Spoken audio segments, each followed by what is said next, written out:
Hey, everybody, James here again. Please take a listen at this. I guess I would just urge all my colleagues to just speak directly with rank and file, both Park Service and Forest Service employees right now, because it's not the funding level. There's simply not the number of employees to execute at these forests and parks. My amendment would require the Department of Interior and the Forest Service to hire and maintain a workable minimum number of full-time employees in order to actually be able to manage wildfire preparedness, suppression, and other mission-critical support.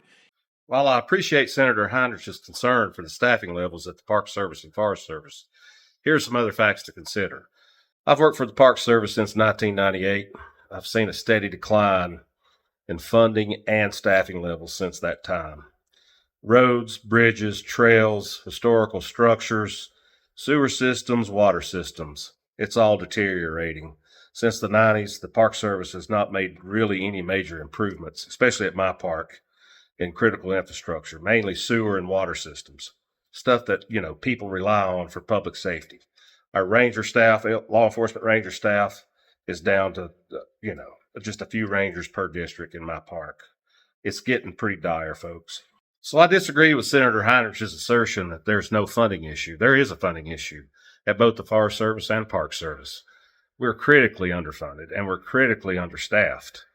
All you have to do is go online and look. The Park Service has about a $13 billion maintenance backlog across the service. That means most of the facilities, the critical infrastructure, roads, bridges, sewer systems, water systems are in dire straits. They need upgrading and or replacement.